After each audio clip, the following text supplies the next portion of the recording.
Good morning friends, welcome to Didwania life science classes. Friends, आज जो हम टॉपिक पढ़ेंगे बहुत इंटरेस्टिंग टॉपिक है आपके लिए और वो है ह्यूमन हार्ट। हर कोई जानना चाहता है इस टॉपिक के बारे में। नॉर्मली क्या होता है, सबके माइंड में हार्ट की एक इमेज बनी हुई है जो काफी सिंपल है। एक्चुअल में हार्ट की क्या इमेज होती है, हमारी इंटरनल बॉडी में हार्ट की क्या एनाटॉमी होती है, उसकी स्टडी आज बहुत ही सिंपल तरीके से मैं आपको करवाऊंगी। स्टार्ट करते हैं फ्रेंड्स टॉपिक। मेरे पीछे ये जो स्ट्रक्चर बनी हुई आप देख रहे हैं, ये है हमारे हार्ट की इंटरनल स्ट्रक्चर। इसको स्टार्ट करने से पहले आपको एक चीज बता दूं। जनरली आप सब जानते हैं हार्ट की पोजीशन कहाँ प्रेजेंट होता है। हार्ट हमारे थोरेसिक कैविटी में, यानी जो चेस्ट पार्ट होता है उसमें दोनों लंग्स के बीच में प्रेजेंट होता है। हमारे जो दोनों लंग्स है उसके बीच में एक कैविटी होती है जिसे मीडियस टनल कैविटी कहते हैं। उस कैविटी में प्रेजेंट होता है हार्ट, जो ठीक मिड में न होकर थोड़ा लेफ्ट साइड में प्रेजेंट होता है। अब हम उसी हार्ट की इंटरनल स्ट्रक्चर देखते हैं। यहाँ पर देखिए 4 चैम्बर बने हुए हैं। ये जो 4 चैम्बर बने हुए हैं हार्ट में, इन्हें राइट साइड के चैम्बर को राइट एट्रियम और राइट वेंट्रिकल बोला जाता है, और जो लेफ्ट साइड में चैम्बर है इसे लेफ्ट एट्रियम और लेफ्ट वेंट्रिकल बोला जाता है। यानी हर ह्यूमन बॉडी के हार्ट में ये 4 चैम्बर प्रेजेंट होंगे, जिनमें से 2 राइट साइड में और 2 लेफ्ट साइड में प्रेजेंट होते हैं। फ्रेंड्स, यहाँ पर मैंने कलर जो होता है दोनों का डिफरेंस किया हुआ है। क्यों किया हुआ है जानते हैं इसका रीजन। जो राइट साइड में दोनों चैम्बर है हमारे हार्ट के, उसमें ऑलवेज ब्लड जो होता है वो इम्प्योर होता है, और जो लेफ्ट साइड में दोनों चैम्बर है उसमें हमेशा ब्लड कैसा होता है, प्योर होता है। यानी शुद्ध रक्त फिल्ड रहता है लेफ्ट साइड के दोनों चैम्बर में। तो जो प्योर है यानी जिसमें ऑक्सीजन प्रेजेंट है उसे पिंक कलर से शो किया गया है, और जो इम्प्योर है उसे ब्लू कलर से शो किया है। अब देखिए फ्रेंड्स, ये जो ब्लू कलर है ये इन दोनों चैम्बर के अलावा यहाँ पर भी आपको शो हो रहा है। ये क्या चीज है, आइए जानते हैं इसको। हमारा जो नीचे वाला चैम्बर है इसे बोलते हैं राइट वेंट्रिकल। आप जानते हैं ये इम्प्योर ब्लड है, अशुद्ध रक्त है। यहां से ये अशुद्ध रक्त जाता है इस आर्टरी में। ये आर्टरी कहाँ जा रही है, ये दोनों साइड जा रही है, लेफ्ट साइड भी जा रही है और राइट साइड भी जा रही है। ये दोनों कहाँ जाएगी, ये दोनों जाएगी लंग्स में। इन दोनों को कहते हैं पल्मोनरी आर्टरी। पल्मोनरी जो वर्ड है वो लंग्स के लिए यूज में लिया जाता है। फ्रेंड्स, ये दोनों चैम्बर से पल्मोनरी आर्टरी वेंट्रिकल से पल्मोनरी आर्टरी इम्प्योर ब्लड या अशुद्ध रक्त को लंग्स में सेंड कर देती है। अब लंग्स क्या करता है इम्प्योर ब्लड का, लंग्स इस इम्प्योर ब्लड का प्योरिफिकेशन किया जाता है, यानी लंग्स में हमारे अशुद्ध रक्त को शुद्ध किया जाता है। वो कैसे होता है वो नेक्स्ट क्लास में हम पढ़ेंगे। अभी आपको इतना समझना है कि ऑरिकल से इम्प्योर ब्लड वेंट्रिकल में आता है, वेंट्रिकल से इम्प्योर ब्लड प्योरिफिकेशन के लिए सेंड कर दिया जाता है लंग्स में, और लंग्स से वापस प्योर होकर कहाँ आ जाता है,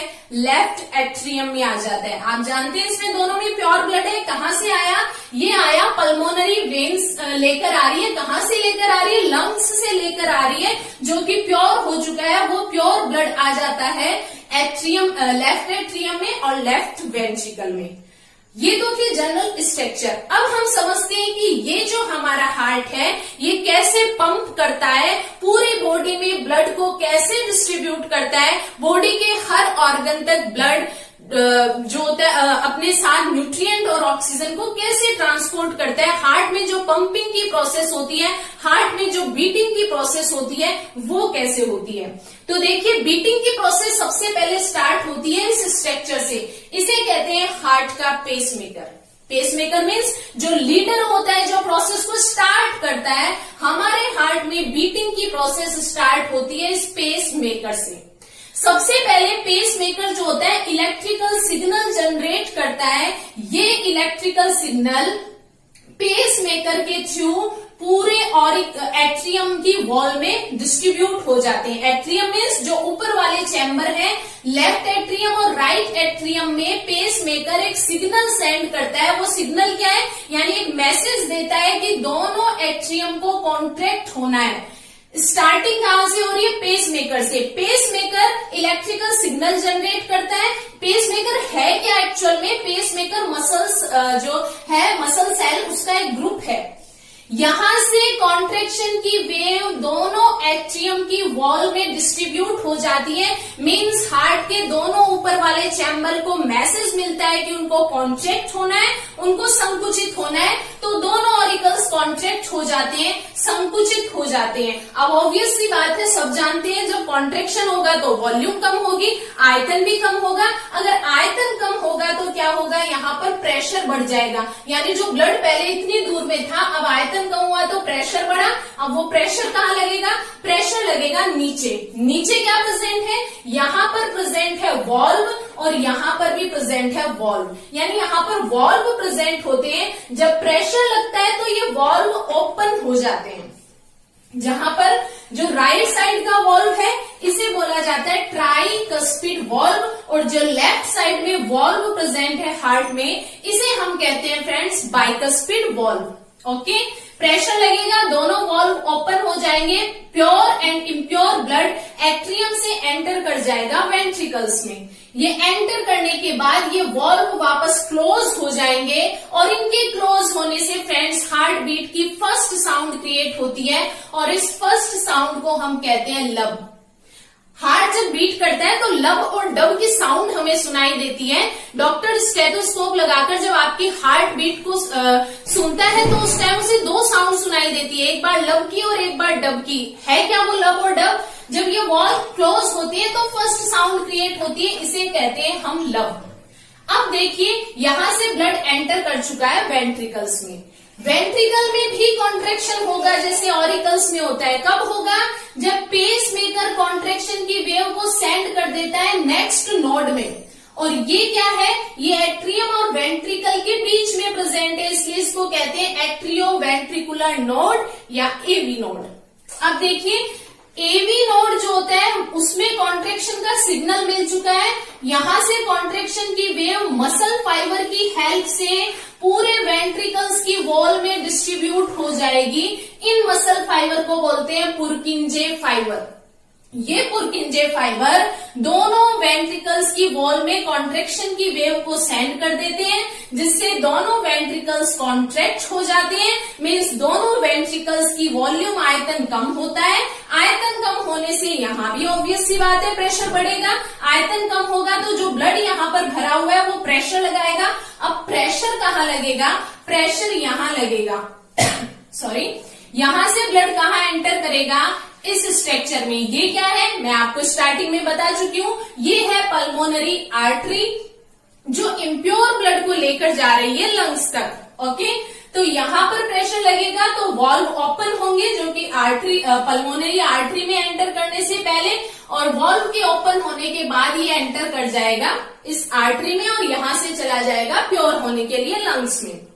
सेम प्रोसेस यहां होगी, यहां भी कॉन्ट्रैक्शन हो रहा है, प्रेशर बढ़ेगा तो ब्लड ऊपर की ओर जाएगा। ये कहां जा रहा है? ये जा रहा है इस स्ट्रक्चर में जो है एओर्टा यानी महाधमनी। महाधमनी क्या होती है? ये ब्लड को पूरी बॉडी के डिफरेंट पार्ट्स में, डिफरेंट ऑर्गन्स में, डिफरेंट सेल्स तक लेकर जाती है। अब आप जान चुके हैं कि यहाँ प्योर ब्लड है तो ऑब्वियसली यही ब्लड जाएगा बॉडी के डिफरेंट पार्ट्स तक। तो एओर्टा या महाधमनी बॉडी के सारे ऑर्गन्स तक इस प्योर ब्लड को डिस्ट्रीब्यूट कर देती है, और बॉडी के डिफरेंट ऑर्गन से वापस जब ब्लड इम्प्योर होता है यानी डीऑक्सीजनेटेड होता है तो वापस कहाँ आ जाता है? लंग्स में आ जाता है। लंग्स अगेन इसको प्योर करता है और प्योर करके वापस पल्मोनरी वेन की हेल्प से वापस इस पार्ट में सेंड कर देता है। ओके, अब देखिए फ्रेंड्स, ये जो कॉन्ट्रैक्शन और रिलैक्सेशन हो रहा है ये 3 स्टेप में कंप्लीट होता है। फर्स्ट स्टेप, सबसे पहले दोनों एट्रियम कॉन्ट्रैक्ट होंगे। जब दोनों एट्रियम कॉन्ट्रैक्ट होंगे तो फर्स्ट स्टेज कंप्लीट होगी जिसे हम बोलते हैं atrial systole. Atrial systole. Systole का मीनिंग आप सब जानते होंगे, आपने मेरा लास्ट वीडियो देखा होगा ब्लड प्रेशर का, जिसमें मैंने आपको बताया था कि 120 सिस्टोल के टाइम ब्लड प्रेशर होता है और 80 डायस्टोल के टाइम होता है। यानी आप सब जानते हैं कि सिस्टोल का मतलब है कॉन्ट्रैक्शन और डायस्टोल का मतलब है रिलैक्सेशन। ओके, अब देखिए जो मैंने आपको बताया कि फर्स्ट स्टेज में 3 स्टेप में कंप्लीट होती है। फर्स्ट जो होती है उसमें एट्रियल कॉन्ट्रैक्ट होते हैं, सेकंड टाइम वेंट्रिकल्स कॉन्ट्रैक्ट होते हैं, थर्ड टाइम क्या होता है, थर्ड टाइम ये वापस रिलैक्स होते हैं, यानी वापस जब ब्लड को भेज दिया जाएगा पल्मोनरी वेन में और एओर्टा में तो वापस हार्ट रिलैक्स हो जाएगा, वापस से इसमें ब्लड फिल्ड होगा, वापस ये कॉन्ट्रैक्ट होगा, यानी ये कॉन्ट्रैक्शन और रिलैक्सेशन की प्रोसेस कंटिन्यू हमारी बॉडी में चलती रहती है। इसी कारण क्या होता है कि 1 मिनट में हमारा हार्ट 72 टाइम्स बीट करता है। और ये जो प्रोसेस मैंने आपको बताई, इसमें ऊपर वाली जो प्रोसेस है कॉन्ट्रैक्शन की, एट्रियम के कॉन्ट्रैक्शन की, ये ओनली 0.1 सेकेंड में कंप्लीट हो जाती है, यानी दोनों एट्रियम कॉन्ट्रैक्ट हो जाती है 0.1 सेकेंड में। उसके बाद वेंट्रिकल्स में जो कॉन्ट्रैक्शन की प्रोसेस होती है उसमें टाइम लगता है 0.3 सेकेंड। 0.3 सेकेंड में क्या होता है, वापस ब्लड 0.3 सेकेंड में यहां से ब्लड चला गया पल्मोनरी आर्टरी में, यहां से चला गया एओर्टा में, वॉल्व वापस यहां के क्लोज हुए और वॉल्व के क्लोज होने से मैं आपको बताना भूल गई, सेकेंड साउंड क्रिएट होती है जिसे हम कहते हैं डब। यही लब और डब क्या करती है, हार्ट बीट की साउंड हमें सुनाई पड़ती है। तो फ्रेंड्स, जो फर्स्ट प्रोसेस है इसको टाइम लगा 0.1 सेकेंड और जो सेकेंड प्रोसेस है इसमें टाइम लगता है 0.3 सेकेंड। अब हार्ट को वापस रिलैक्स होने में, वापस शिथिल होने में टाइम लगता है 0.4 सेकेंड, यानी टोटल 0.8 सेकेंड के अंदर ये तीनों प्रोसेस कंप्लीट हो जाती है। इसी कारण होता है कि 1 मिनट में इतनी बार हार्ट बीट कर पाता है। ओके फ्रेंड्स, ये बीटिंग की जो प्रोसेस है या हार्ट कैसे पंप कर रहा है, कहां से ब्लड आ रहा है, कहां जा रहा है, ये तो आपने देख लिया। जो इम्प्योर ब्लड है वो किस साइड है, प्योर ब्लड किस साइड है, ये भी आप समझ गए होंगे। यहाँ पर इम्प्योर ब्लड कहाँ से आ रहा है, बॉडी के डिफरेंट पार्ट से आ रहा है जो कि डीऑक्सीजनेटेड है इसलिए इम्प्योर है। यहाँ प्योर ब्लड कहाँ से आ रहा है, लंग्स से आ रहा है क्योंकि लंग्स इसको प्योर करता है। इस पूरी प्रोसेस को फ्रेंड्स आप समझ गए होंगे, तो नेक्स्ट क्लास आपके लिए बहुत इजी हो जाएगी और उस क्लास में मैं आपको बताऊंगी कि हार्ट अटैक क्या होता है, क्यों हार्ट अटैक आता है, क्या ऐसे रीजंस होते हैं। अगर ये आप समझ गए तो बहुत इजी रहेगा आपके लिए समझना हमारे ब्लड वेसल्स में ऐसा क्या होता है जिसकी वजह से हार्ट अटैक आते हैं। तो फ्रेंड्स, आज की क्लास कंप्लीट होती है। Thank you.